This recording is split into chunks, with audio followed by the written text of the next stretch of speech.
नमस्कार, मी हर्षाली. हितगुज या आपल्या खास कार्यक्रमात आपल्या सर्वांचं स्वागत. या कार्यक्रमात आपण विविध आजार, त्यावरील उपचार याबद्दल चर्चा करत असतो आणि तज्ञांचं मार्गदर्शन घेत असतो.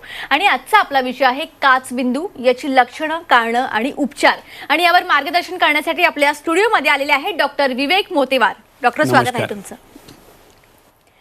डॉक्टर मोतेवार यांची ओळख सांगायची झाल्यास डॉक्टर मोतेवार हे नेत्रतज्ञ असून गेल्या 19 वर्षांपासून ते मोतेवार नेत्रालय नांदेड येथे कार्यरत आहेत. गेल्याच वर्षी त्यांनी महाराष्ट्र नेत्रतज्ञ संघटनेचे कोषाध्यक्ष हे पद भूषवलेलं आहे. त्यांनी आपलं पदव्युत्तर वैद्यकीय शिक्षण हे सायन हॉस्पिटलमधून पूर्ण केलेलं आहे आणि त्यानंतर त्यांनी चेन्नई येथील विश्वविख्यात शंकर नेत्रालय इथून फेको शस्त्रक्रिया म्हणजेच बिन टाक्याच्या मोतीबिंदू शस्त्रक्रियेचं अत्याधुनिक तंत्रज्ञान यामध्ये फेलोशिप करून विशेष प्रशिक्षण घेतलेलं आहे. तर मदुराईच्या अरविंद आय हॉस्पिटलमधून त्यांनी डायबेटिक रेटिनोपॅथी आणि रेटिनल लेझरची विशेष फेलोशिप त्यांनी केली. डॉक्टर विवेक मोतीवार यांचा आंतरराष्ट्रीय नेत्र परिषदेने युरोपमधील बेल्जियम या प्रगत देशात बुबुळ प्रत्यारोपण शस्त्रक्रिया आणि लेझरचे विशेष प्रशिक्षण घेतल्याबद्दल गौरव केला. डॉक्टरांनी आतापर्यंत 40,000हून अधिक डोळ्यांच्या विविध शस्त्रक्रिया यशस्वी केलेल्या आहेत. डॉक्टर विवेक मोतेवार यांना फेको शस्त्रक्रिया, काचबिंदू शस्त्रक्रिया, डायबेटिक रेटिनोपॅथीचा उपचार आणि डोळ्यांची लेझर सर्जरी याचा विशेष अनुभव आहे. चला तर आपल्या मूळ विषयाला सुरुवात करूयात. तर डॉक्टर, जसा आपला आजचा विषय आहे काचबिंदू, तर काचबिंदू म्हणजे नेमकं काय असतं? डोळ्यातील द्रवपदार्थाचा दाब वाढले आणि त्यामुळे डोळ्याची नस किंवा ऑप्टिक नर्व खराब होणे आणि त्यामुळे दृष्टी कमी होणे याला आपण काचबिंदू असं म्हणतो. जसं आपल्याला रक्तदाब माहीत आहे म्हणजे ब्लड प्रेशर, आणि ब्लड प्रेशर नियंत्रित असणं आवश्यक असतं, तसंच डोळ्यात एक दाब, डोळ्यातल्या द्रवपदार्थाचा एक दाब नियंत्रित असणं आवश्यक असतं. त्याला आपण इंट्राओक्युलर प्रेशर म्हणतो. काही आजारामुळे किंवा काही कारणामुळे जर डोळ्याचा दाब वाढला तर डोळ्याच्या रक्तवाहिन्या त्या प्रेशरमुळे दबतात व डोळ्याच्या नसेचा रक्तपुरवठा कमी होतो. नसेचा रक्तपुरवठा कमी झाल्यामुळे हळूहळू रुग्णाची दृष्टी कमी होत राहते व ही प्रक्रिया इतकी संथ गतीने होते की दृष्टी खूप जास्त गेल्याशिवाय रुग्णांना काचबिंदू आहे याची लक्षणं दिसत नाहीत. त्यामुळे याला दृष्टीचा सायलेंट थिप असं सुद्धा म्हटलं जातं. ओके, आता आपल्या भारतामध्ये काचबिंदूचं प्रमाण नेमकं किती आहे डॉक्टर? अधिकृतरित्या सांगायचं असेल तर साधारणतः 1.25 कोटी रुग्णांना भारतात काचबिंदू झालेला आहे, पण हा अधिकृत आकडा आहे. या व्यतिरिक्त काचबिंदू निदान न झालेले सुद्धा पुष्कळ रुग्ण आहेत आणि त्याची संख्या मोठी असू शकते. त्यामुळे ह्या आजाराविषयी आपल्याला माहिती असणं आवश्यक आहे. काचबिंदू हे जगातील अंधत्वाच्या कारणापैकी दुसरं महत्त्वाचं कारण आहे. मोतीबिंदू हे सर्वांना माहिती आहे. मोतीबिंदूमुळं अंधत्व येण्याचं प्रमाण हे नंबर 1 वर आहे, तर काचबिंदूमुळं अंधत्व येण्याचं प्रमाण हे नंबर 2 वर आहे. ओके, आता सगळ्यात महत्त्वाचं की काचबिंदूचे प्रकार काही आहेत का, आणि सगळ्यात महत्त्वाचं हा काचबिंदू नेमका कोणाला होऊ शकतो, कोणाला होण्याचे चान्सेस आहेत? काचबिंदूचे मुख्यतः प्रकार म्हणजे प्रायमरी ग्लॉकोमा, सेकंडरी ग्लॉकोमा आणि तिसरा कंजेनिटल ग्लॉकोमा. तर सर्वात प्रथम कंजेनिटल ग्लॉकोमा म्हणजे लहान मुलांना किंवा जन्मतः काचबिंदू असणे. त्याचं जर प्रेशर जास्त असेल तर बुबुळ पांढरं होऊ शकतं, डोळा लाल होऊ शकतो, दृष्टी कमी असू शकते. पण सुदैवानं कंजेनिटल ग्लॉकोमाचं प्रमाण फारच कमी आहे, म्हणजे 1 in 10,000 लाईव्ह बर्थ्स असं त्याचं प्रमाण असल्यामुळे त्याचे फारशी काळजी करायची गरज नाही. दुसरा प्रकार असतो सेकंडरी ग्लॉकोमा.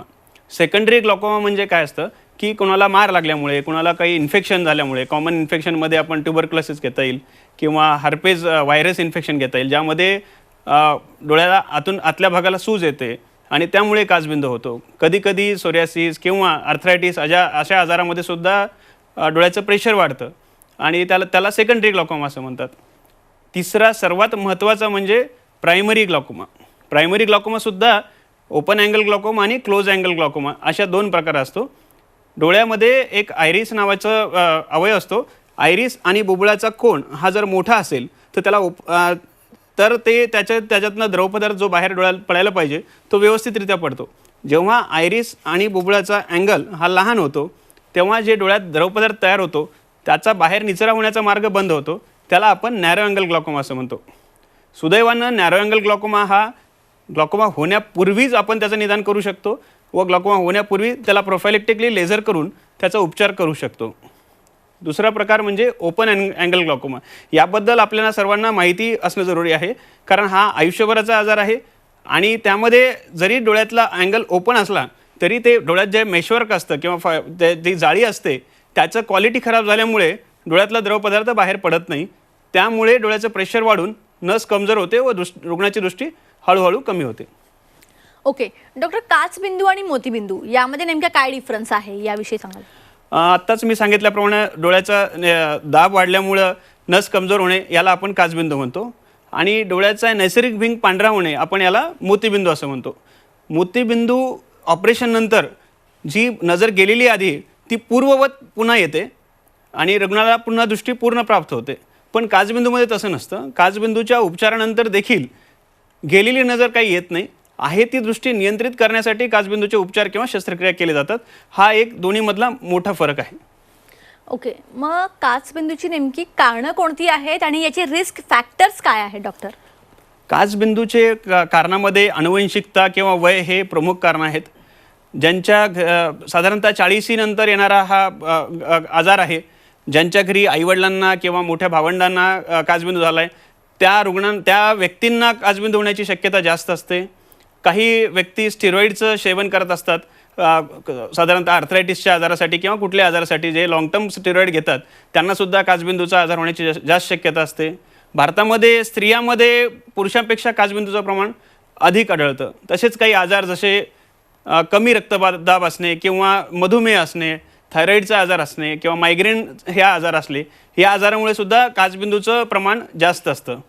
आणि अजून दुसरं एक म्हणजे डोळ्याचा जास्त नंबर असणे, मायनस असो किंवा प्लस नंबर असो, ज्यांचा डोळ्याचा जास्त नंबर आहे किंवा जाड भिंगात ज्यांना चष्मा आहे त्यांनासुद्धा काचबिंदूची शक्यता जास्त असते. ओके, आता काचबिंदूची लक्षणं काय आहेत, म्हणजे कशा प्रकारे आपण ओळखू शकतो याविषयी थोडं सविस्तरमध्ये सांगाल? मी जसं सुरुवातीला तुम्हाला सांगितलं की काचबिंदूमध्ये दृष्टी हळूहळू जाते, त्यामुळे रुग्णास सुरुवातीच्या काळात काहीही लक्षणं नसतात. सुरुवातीच्या काळात दृष्टीचा परीघ कमी होतो. दृष्टीचा परीघ कमी होतो म्हणजे समजा उदाहरण द्यायचं असेल तर आपण एखादी गाडी चालवत असेल तर समोर बघताना सुद्धा बाजूचे वाहनं आपल्याला दिसतात, त्याला दृष्टीचा परीघ असं म्हणतो. पण काचबिंदूमध्ये काय होतं की समोरची नजर चांगली राहते व हळूहळू बाजूची नजर कमी होते. बाजूनं कोणी स्कूटर गेली किंवा गाडी गेली तर आपल्याला ओळखू येत नाही. हे अर्ली लक्षणापूर्वी पैकी एक आहे काचबिंदूच्या. हळूहळू दृष्टीचा परीघ कमी होऊन शेवटी पेशंटला ट्युब्युलर विजन म्हणतो आम्ही, ट्युब्युलर विजन राहतं. ट्युब्युलर विजन म्हणजे काय की एखाद्या पाईपमधून बघितल्यासारखं दिसतं.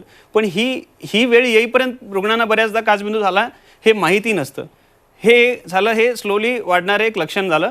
कधी पेशंटला प्रेशर वाढल्यामुळे डोकेदुखी असते किंवा अँगल क्लोजर ग्लॉकोमाच्या पेशंटमध्ये त्यांना कधी डोळा लाल होतो, नजर अचानक कमी होते, डोळ्यातून पाणी येतं, हेडेक व्हायला लागतो. तर तसे हे सुद्धा काचबिंदूच्या लक्षणं आहेत. पण 90% 95% काचबिंदूच्या रुग्णांना कुठलीही लक्षणं नसतात. आता सगळ्यात महत्त्वाचं, या काचबिंदूवर आपण निदान कसं करू शकतो याविषयी थोडं सविस्तरमध्ये सांगाल? काचबिंदू हा सुदैवानं रुटीन आपण ज्या प्रायमरी चेकअप करतो डोळ्याचं त्यातच पिकअप होणारा आजार आहे. पेशंट जेव्हा 40 नंतर चष्म्यासाठी किंवा कुठल्याही कारणासाठी नेत्रतज्ञाकडे जातो तेव्हा नेत्रतज्ञ नेत्रदुर्बिणीद्वारे म्हणजे स्लिट लॅम्पद्वारे आपण चेकअप करतो. त्यावेळी डोळ्याचा अँगल कळतो व काचबिंदूचे काही लक्षणं असेल तर 90 डायऑप्टर लेन्स असं त्याला भिंगाचं नाव आहे, त्या भिंगाने आपण रेटिना बघू शकतो किंवा गोनिओस्कोप ह्या भिंगाच्या सहाय्याने आपण अँगल क्लोजर ग्लॉकोमा आहे का ओपन अँगल ग्लॉकोमा हे निदान करू शकतो. म्हणजे काचबिंदू निदान करण्यासाठी फार काही मोठ्या गोष्टी आवश्यक नाहीत. हे झालं हे प्रायमरी निदानासाठी, प्राथमिक निदानासाठी ह्या गोष्टी लागतात. पण जर ज्यांना काचबिंदू डिटेक्ट झाला त्यांच्यासाठी काही स्पेशल टेस्ट असतात, जशी बुबुळाची जाडी मोजणे, त्याला सेंट्रल कॉर्नियल थिकनेस असे म्हणतात. आणि गोल्ड स्टँडर्ड टेस्ट यासाठी जी आहे ती पेरिमेट्री आहे. पेरिमेट्री म्हणजे दृष्टीचा परीघ बघणे. तर ही एक कॉम्प्युटराइज टेस्ट आहे. यामध्ये पेशंटला एक सेंटरला हिरवा लाईट दाखवला जातो आणि आजूबाजूचे काही लाईट चमकतात का त्याचा एक आलेख काढला जातो. ही टेस्ट झाल्यानंतर ह्या आलेखामध्ये आपल्याला कॉम्प्युटराइज आलेखामध्ये आपल्याला कळतं की पेशंटच्या एका भागाची दृष्टी कमी झालेली आहे. मग त्यावरनं आपण डिसाईड करतो की त्यांना कुठले औषध द्यायचे, किती प्रमाणात द्यायचे किंवा त्यांना सर्जरीची आवश्यकता आहे का. इवन फॉलोअप एक्झामिनेशनमध्ये म्हणजे पेशंट जेव्हा फेर तपासणीसाठी येतो तेव्हा मध्ये काही काचबिंदूचे डिफेक्ट वाढलेत का हे सुद्धा आपल्याला पेरिमेट्रीद्वारे कळतं. म्हणजे पेरिमेट्री किंवा व्हिज्युअल फील्ड ॲनालिसिस ही काचबिंदूसाठी सर्वात महत्त्वाची टेस्ट आहे. त्यानंतर आता अत्याधुनिक टेस्ट म्हणजे काय की OCT, ocular coherence tomography. Ocular coherence tomography म्हणजे त्यामध्ये आपल्याला अर्ली डायग्नोसिस होतं ग्लॉकोमाचं. जो ग्लॉकोमा पेरिमेट्री किंवा व्हिज्युअल फील्ड ॲनालिसिसमध्ये कळतो त्याच्या आधीसुद्धा आपण त्याचं डिटेक्शन करू शकतो ऑक्युलर कोअरन्स टोनोग्राफीमध्ये. तर ह्या सर्व जरी टेस्ट असतील तरी सुदैवाने सांगायची गोष्ट अशी आहे की रुग्णांनी जर रेग्युलर चेकअप केलं तर प्रायमरी चेकअपमध्येच काचबिंदू आहे किंवा नाही ह्याची शक्यता कळून जाते. आणि ह्या स्पेशलाइज टेस्ट ज्या मी तुम्हाला सांगितल्यात ह्या तुम्हाला सर्वांना लागत नाहीत, ह्या फार कमी लोकांना लागल्या जातात. पण ह्या टेस्ट फॉलोअप ज्यांना एकदा निदान झालं त्यांना फॉलोअपला ह्या टेस्ट रेग्युलर करणे जरुरी असते. ओके, एकंदरीतच मग आता या काचबिंदूच्या उपचाराबद्दल थोडं बोलूया. आपण याचा काय उपचार सुचवू शकता तुम्ही आपल्या प्रेक्षकांना? काचबिंदूमध्ये 3 प्रकारचा उपचार होतो: औषधे, लेसर उपचार आणि तिसरा म्हणजे शस्त्रक्रिया. औषधे हे सर्वात महत्त्वाचा उपचार आहे, पण काचबिंदूच्या रुग्णांना औषधे हे नियमितपणे दररोज व आयुष्यभर घ्यावी लागतात. ही मोस्टली किंवा जनरली ह्या औषधे डोळ्यात टाकायचे थेंब असतात. दिवसातून 1 किंवा 2 वेळा आपल्याला आयुष्यभर ते थेंब टाकायचे असतात, जेणेकरून आपली दृष्टी ची नस चांगली टिकून राहते, त्याचा ब्लड सप्लाय टिकून राहतो, नेत्रदाब कंट्रोलमध्ये राहतो व आपली दृष्टी टिकून राहते. दुसरं प्रकार म्हणजे अँगल क्लोजर ग्लॉकोमामध्ये आपण लेझरद्वारे उपचार करू शकतो, त्याला आयरिडेक्टोमी असं म्हणतो. ही केवळ 2 मिनिटाची प्रोसिजर आहे आणि ती इझिली OPD बेसिसवर केली जाऊ शकते. बऱ्याच अँगल क्लोजरच्या रुग्णांना काचबिंदू होण्यापूर्वी सुद्धा ही आपण उपचार करतो आयरिडेक्टोमीद्वारे, जेणेकरून त्यांना पुढे अँगल क्लोजर ग्लॉकोमा होत नाही. आणि त्याच्यानंतर सर्जिकल ट्रीटमेंट म्हणजे ऑपरेशन हा काचबिंदूचा शेवटचा पर्याय आहे. काचबिंदू ऑपरेशन नंतर सुद्धा रुग्णांना काही वेळा ड्रॉप आयुष्यभर घ्यावी लागतात. काचबिंदू ऑपरेशनला सुद्धा लिमिटेशन्स आहेत. काही वेळा काचबिंदू ऑपरेशन 5 वर्षासाठी, 7 वर्षासाठी, 10 वर्षासाठी सक्सेस राहतं. त्यामुळे काचबिंदू ऑपरेशन झाले म्हणजे सर्व काही झाले असे नाही आहे. काचबिंदू ऑपरेशन झाल्यानंतर सुद्धा रुग्णाला 3 महिन्याला 6 महिन्याला नियमितपणे तपासणी करावी लागते व त्या वेळेच्या नेत्रदाब बघून त्यांचे डॉक्टर ठरवतात की यांना औषधाची गरज आहे का काय, पण त्यांना फॉलोअप एक्झामिनेशन हे आयुष्यभरासाठी जरुरी असते. ओके, आता काचबिंदूच्या उपचारानंतर किंवा ऑपरेशन नंतर त्यांची नजर पूर्णपणे आधीसारखी बरी होते का? नाही. काचबिंदू मी आधी सांगितल्याप्रमाणे काचबिंदूमध्ये गेलेली नजर वापस येत नाही. म्हणूनच ह्या आजाराची माहिती आपल्याला असणं फार जरुरी आहे. काचबिंदू उपचारानंतर आहे ती नजर टिकवण्यासाठी आपण प्रयत्न करतो आणि ज्यांनी नियमितपणे उपचार केलेला आहे त्यांना आयुष्यभर सुद्धा बऱ्याच जणांना नियमित नजर ती टिकून राहते. पण काचबिंदूमुळे एकदा गेलेली नजर कुठल्याही उपचाराने किंवा शस्त्रक्रियेनं वापस येत नाही. ओके, आता काचबिंदू असलेल्या रुग्णांना जर मोतीबिंदू झाला तर त्यांनी काय काळजी घ्यावी आणि नेमकी कशा पद्धतीने उपचार करावे याविषयी थोडे सविस्तरमध्ये सांगाल? हां, जर काचबिंदूचे रुग्ण मोतीबिंदू शस्त्रक्रियेसाठी असतील तर जर समजा काचबिंदू प्रायमरी अवस्थेत असेल किंवा त्यांची नस चांगल्या अवस्थेत असेल, नेत्रदाब कंट्रोलमध्ये असेल मेडिसिन्सवर, तर फक्त मोतीबिंदू शस्त्रक्रिया रेग्युलर पेशंटप्रमाणे फेको शस्त्रक्रिया आपण करतो. ही फक्त फेको शस्त्रक्रिया केली तरी त्यांचं ती ट्रीटमेंट सफिशियंट होते. पण त्यांना फेको सर्जरी शस्त्रक्रियेनंतर सुद्धा औषधे हे मात्र नियमित घ्यावी लागतात. काही रुग्णांचा काचबिंदू जास्त वाढलेला असतो, त्यांची नस क्षतिग्रस्त झालेली असते. मग अशा रुग्णांना जर मोतीबिंदूचं ऑपरेशन करायची वेळ आली तर आम्ही दोन्ही ऑपरेशन कंबाईन करतो, म्हणजे फेको सर्जरी व ट्रॅबेक्युलेक्टोमी जे काचबिंदूसाठी शस्त्रक्रिया जाते हे दोन्ही कंबाईन करतो. त्याला ट्रिपल प्रोसिजर असं म्हणतात. पण ही कोणती शस्त्रक्रिया करायची, केव्हा करायची हा सर्वस्वी आपल्या नेत्रतज्ञाचा निर्णय असेल. अगदी. तर डॉक्टरांकडून एवढं मार्गदर्शन घेतल्यानंतर आता आपण डॉक्टर संतोष अग्रवाल, ऑप्थॅल्मॉलॉजिकल अध्यक्ष महाराष्ट्र सोसायटी यांचा काचबिंदू रुग्णांसाठी नेमका काय संदेश आहे तो पाहूयात. मी डॉक्टर संतोष अग्रवाल, अध्यक्ष महाराष्ट्र नेत्रतज्ञ संघटना, आपल्याला आज एक खूप महत्त्वाची गोष्ट सांगणार आहे. काचबिंदू सप्ताहानिमित्त आम्ही काचबिंदूचे जनजागृतीसाठी मोहीम घेत आहोत. डॉक्टर विवेक मोतेवार यांनी त्यावर तुम्हाला खूप काही महत्त्वाच्या गोष्टी सांगितलेल्या आहेत. मी जनतेला आवाहन करेन की ज्यांचं वय 40च्या वर आहे आणि ज्यांच्या फॅमिलीमध्ये काचबिंदूचा आजार आहे किंवा ज्यांना मधुमेह किंवा दुसरे आजार आहेत त्या लोकांनी आपल्या डोळ्याची तपासणी जवळच्या नेत्रतज्ञाकडून जरूर करावी. मी डॉक्टर विवेक मोतेवार यांना शुभेच्छा देऊ इच्छितो आणि धन्यवाद करू इच्छितो की त्यांनी या मोहिमेमध्ये जनजागृतीसाठी एक पुढचं पाऊल घेतलेलं आहे. धन्यवाद.